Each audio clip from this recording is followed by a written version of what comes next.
ओम गणेशाय नमः। ओम नमः शिवाय। मैं निखिल ज्योतिषाचार्य आप सभी का मेरे चैनल पर पुनः स्वागत करता हूं। आशा करता हूं कि आप सभी स्वस्थ होंगे। महादेव की कृपा आप सभी पर सदैव बनी रहे। ये वीडियो कुंभ यानी कि एक्वेरियस के लिए बहुत विशेष है, क्योंकि वीडियो है 28 जुलाई से 13 सितंबर 2025 के इस कालखंड में होने वाले मंगल देवता के गोचर के बारे में। मंगल यानी कि मार्स 28 जुलाई को आपके सप्तम भाव को छोड़कर, जहाँ पे वो अंगारक दोष बनाकर बैठे थे, आपके अष्टम भाव में आ जाएंगे और 13 सितंबर तक यहीं पर रहेंगे। मंगल ऊर्जा का भंडार है, मंगल ऊर्जा का कारक है।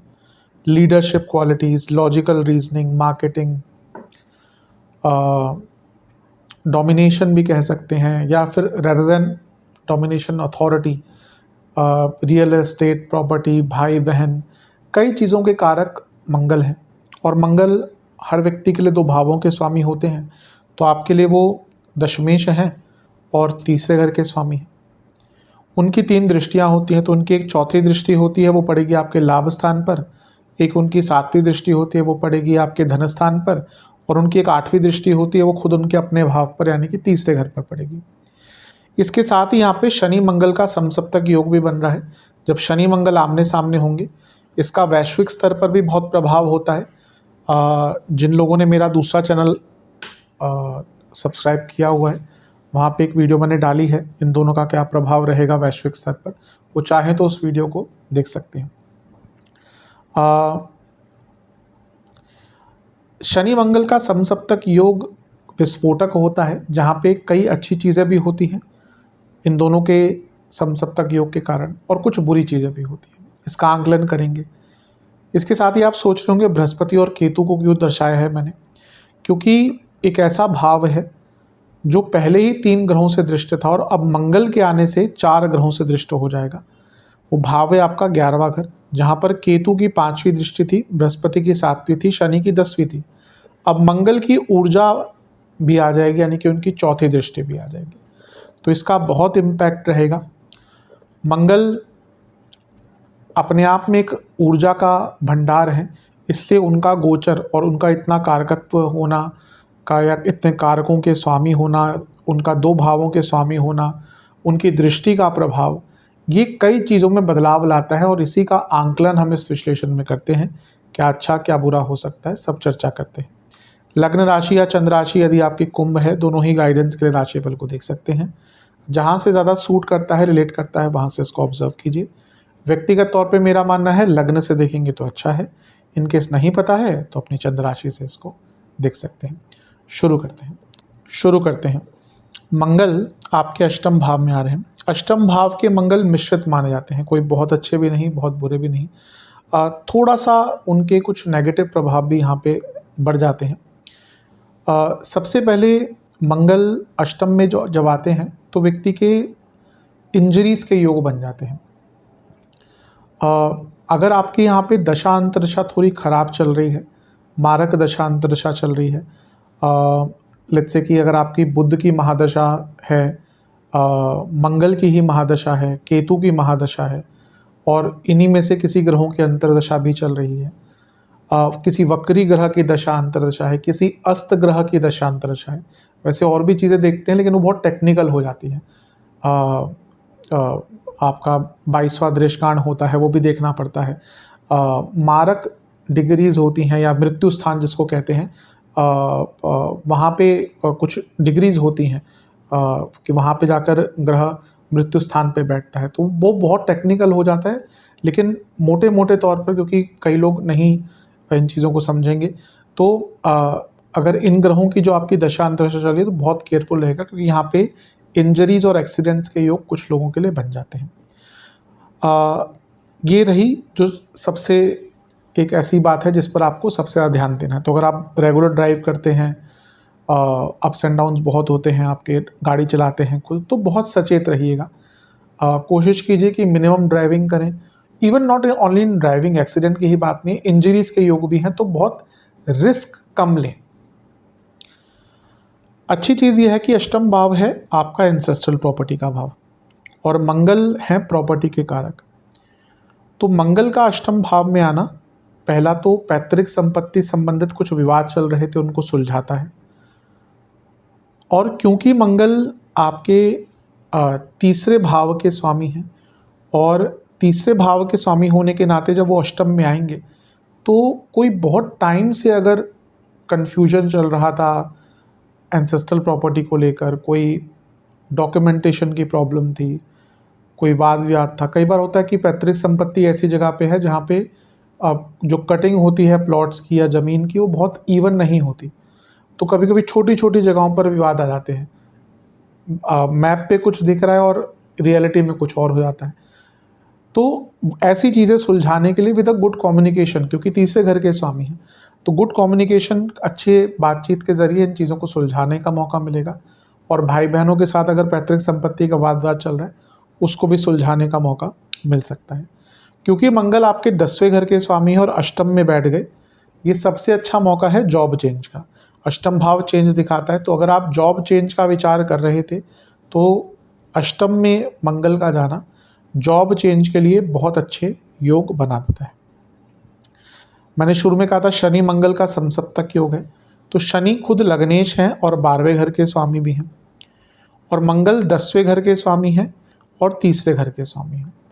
तो 12वें घर के स्वामी का 10वें घर के स्वामी के साथ समसप्तक योग अपने आप दिखा रहा है कि अच्छा 12वां भाव भी चेंजेस के लिए होता है, मैं कई बार बताता हूँ, तो जॉब चेंज का योग बनाता ही है।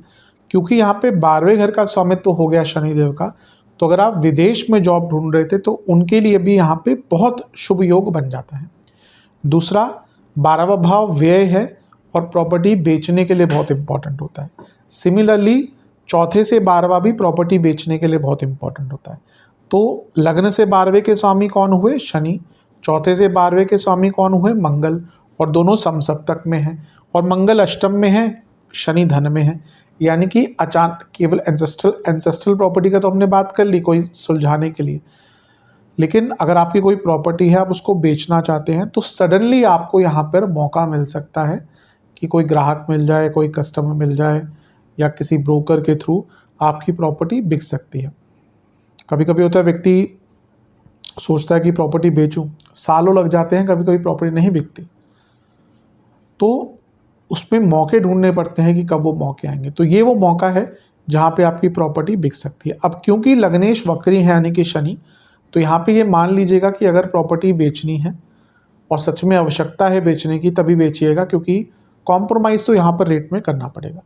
क्योंकि शनि वक्री है तो नवंबर तक वक्री है, अगर नवंबर तक प्रॉपर्टी बेचनी है अभी, या इस कालखंड की हम बात करें इसमें प्रॉपर्टी बेचनी है, तो कॉम्प्रोमाइज़ तो थोड़ा सा आपको करना पड़ेगा।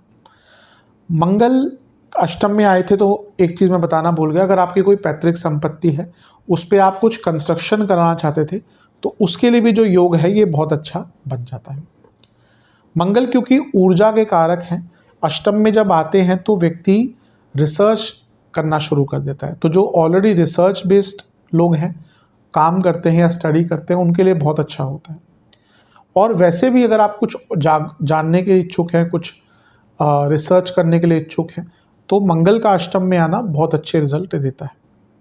लेकिन मंगल का अष्टम में आना मंगल दोष क्रिएट करता है। ऑलरेडी मंगल दोष आपका यहीं पे स्टार्ट हो गया था, अभी भी केतु सप्तम में है और मंगल अष्टम में आ गए, तो मंगल दोष सबसे स्ट्रांग वाला जो होता है वो स्टार्ट हो गया। और यहाँ पे शनि भी देख रहे हैं मंगल दोष बनाते हुए मंगल को, जो खुद वक्री है, तो मैरिड लाइफ पर इसका काफ़ी बुरा प्रभाव पड़ सकता है। तो मैरिड लाइफ पर काफ़ी ध्यान देना है, क्योंकि एक नेगेटिव इम्पैक्ट मैरिड लाइफ पर दिख रहा है। एग्रेशन बहुत रहेगा, इरिटेशन बहुत रहेगी। जॉब चेंज की हमने बात करी, लेकिन हाँ एक चीज़ और है कि क्योंकि 8वें और 12वें का काफ़ी प्रभाव आ रहा है करियर पर, तो एक असहजता अवश्य रहेगी कार्यक्षेत्र में, एक इनसिक्योरिटी की फीलिंग रहेगी। जॉब जो चेंज करना चाहते हैं उनके लिए तो अच्छा है, लेकिन ऐसा तो नहीं कि हर कोई व्यक्ति जॉब चेंज करना चाहता है। तो जो लोग नहीं जॉब चेंज करना चाहते उनके लिए एक असहजता, एक इनसिक्योरिटी रहेगी। गलतियां होने की संभावना आपके अपने द्वारा काफ़ी बढ़ जाती है।